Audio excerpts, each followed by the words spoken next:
First నేను మీడియాకి thanks చెప్పాలి. ఎందుకంటే ఈ జరిగింది మీడియా దగ్గర నుంచి వచ్చిన 2 పెద్ద మీడియా హౌసెస్ నుంచి నా దగ్గరికి రిఫర్ చేశారు వాళ్ళు. అంటే they could have made it A issue, వాళ్ళే చేసేసుకొని ఉండొచ్చు. చేయకుండా వాళ్ళు ఇది చేస్తే బాగుంటుందేమో, ఎట్లా చేస్తే బాగుంటుంది అని నా దగ్గరికి వస్తే నేను వాళ్ళిద్దరితో మాట్లాడటం జరిగింది. మాట్లాడినాక మనం సాల్వ్ చేయాల్సింది కాదు, ఇది మొత్తం ఇండస్ట్రీగా చేయాలంటే ఎడిటర్సల్ ప్యానెల్కి రావాలి. ఇది వచ్చింది ప్రాపర్గా ఇండస్ట్రీలో జరుగుతున్నది. అంటే మేము ఇంతకుముందు ఆసరాన్ని పెట్టాం, 2013లో పెట్టాం. అప్పుడు చేసాం, కొన్ని కేసులు చేసాం. అప్పటి నుంచి ఏదో ట్రై చేస్తున్నాం. మళ్ళీ మొన్న 2018లో ఇది వచ్చినప్పుడు ఈ ప్యానెల్ వచ్చింది. ఎప్పటికప్పుడు చేస్తున్నాం, కానీ ఉమెన్కి, ఇందులో పనిచేస్తున్న ఉమెన్కి నిజంగా ఒక ధైర్యం ఇవ్వలేకపోతున్నాం. ఇది చేస్తాము, ఇది అవుతుంది, మీకు ఇక్కడికి వస్తే నిజంగా మీకు న్యాయం జరుగుతుంది అని చెప్పే ధైర్యాన్ని మనం ఇవ్వలేకపోతున్నామని నా పర్సనల్ ఫీలింగ్ ఇది. అందుకే చాలా కేసులు చాలా జరగట్లేదు అని చెప్పడం లేదు, జరిగినా కానీ కొన్ని రావట్లేదు ఇక్కడికి. కొన్ని వచ్చినాయేమో సాల్వ్ చేస్తున్నారు, వచ్చిన వరకు మాత్రం సాల్వ్ చేస్తున్నారు. ఇప్పుడు ఈ పర్టికులర్ కేసు ఎందుకు, ఈ కేసు ఇండివిజువల్గా తీసుకొని ఉండకూడదు. మా దగ్గరికి వచ్చిన ఇంతకుముందు ఎప్పుడు మేము ప్రెస్ మీట్లో పెట్టలేదు. ఇంతకుముందు చాలా కేసులు చేశారు ఈ ప్యానెల్. బట్ ఎప్పుడు చెప్పకుండా ఇప్పుడు ఏం చెప్తున్నారంటే, ముందు మీడియాకు వచ్చేసింది కేసు, పోలీస్ కేసు పెట్టినాక.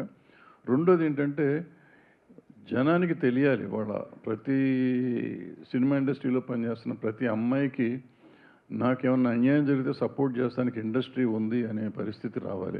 ఆ ధైర్యం రాకపోతే ఈ ఆడపిల్లల్ని విచిత్రంగా వాళ్ళు ఇష్టం వచ్చినట్టు వాడుకోవటం అనేది కొంచెం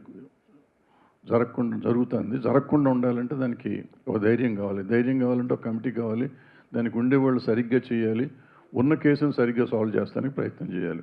సో ఇది రైట్ వేలో మేము ప్రజెంట్ చేస్తున్నామని నేను అనుకుంటున్నాను.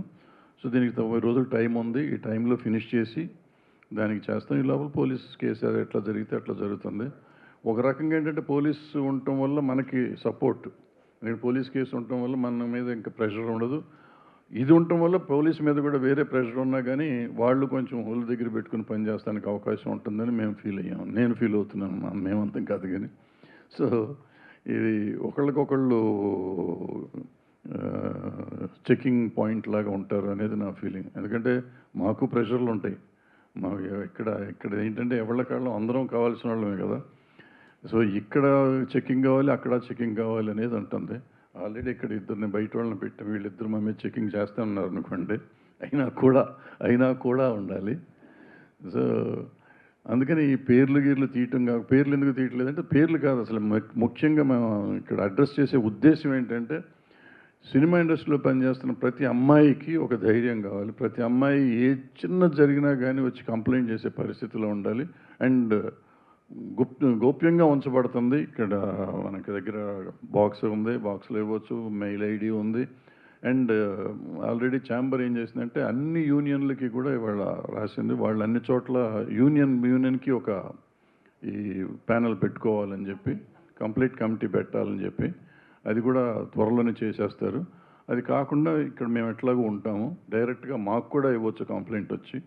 సో ఇవన్నీ చేస్తామంటే ఇంకొంచెం తగ్గుతానికి అవకాశం ఉంటుంది. తగ్గుతుందని కూడా అనుకున్నాం, తగ్గాలని కూడా అనుకుంటున్నాం. సో దీనికి మీరందరూ సహకరించాలి. మీరు సహకరిస్తున్నారు. మీరందరూ లేకపోతే మేము లేము ఇప్పుడు. సో మీరు ఎప్పుడూ సహకరించాలని కోరుకుంటూ సెలవు తీసుకున్నాం. Thank you. ఇది కూడా చాలా ప్రాబ్లమ్స్ ఉన్నాయి. ఇది చాలా ఉంది. నిన్న వాళ్ళందరూ వచ్చారు నా దగ్గరికి, డాన్సర్స్ యూనియన్ నుంచి అందరూ వచ్చి, ఈ అమ్మాయికి ఇంతకుముందు కార్డు ఇవ్వకపోవటం కానీ, ఇంతకుముందు రిపోర్టు అదేది కోఆపరేట్ చేయట్లేదు, అసిస్టెంట్లు పంపట్లేదు, డాన్సర్స్ని పంపట్లేదు, ఇవన్నీ మరి చెయ్యము. వీళ్ళకే కాదు, నేను అడిగాను, ఎవ్వరికీ చేయకుండా ఉండాలి. ఇది ఇంతకుముందు నుంచి మీరు చేస్తున్నారు కదా, ఇటువంటివి చేయకూడదు అంటే దే ప్రామిస్డ్. తరగా లెటర్ కూడా ఇస్తూ ఉన్నారు. ఎవరైనా కానీ అందులో ఉన్న ప్రతి మెంబర్కి ఈక్వల్, పెద్ద మాస్టర్ అయినా చిన్న మాస్టర్ అయినా ఈక్వల్గా మర్యాద, అదే సేమ్ రెస్పెక్ట్ కానీ అదే సప్లై కానీ చేస్తాము అనేది చెప్పారు. సో ఒక రకంగా ఈ అన్నీ జరగటం వల్లే ఒక మంచి జరుగుతుంది ఫెడరేషన్లో కూడా. ఫెడరేషన్లో కొన్ని ఉన్నాయి, అవకతవకలు ఉన్నాయి, వాటిని సరి చేసుకుంటానికి ఇది ఒక మార్గం అవుతుంది. సో ఆ డాన్సర్స్ యూనియన్ వాళ్ళు ఎవరైతే ముందుకు వచ్చి చెప్పారో, కేసుకు సంబంధం లేకుండా చెప్పిన విషయం అది. కేసుతో సంబంధం లేకుండా, కేసు మీరు ఏమన్నా చేసుకోండి సార్, కేసుతో సంబంధం లేకుండా చెప్పింది అది. కేసు మీరు ఎట్లైనా చేసుకోండి సార్, దాని మంచి చెడు ఏది ఉంటే చేయండి మీరు, బట్ ఇది మాత్రం ఇక భవిష్యత్తులో జరగదు అనేది ప్రామిస్ చేశారు.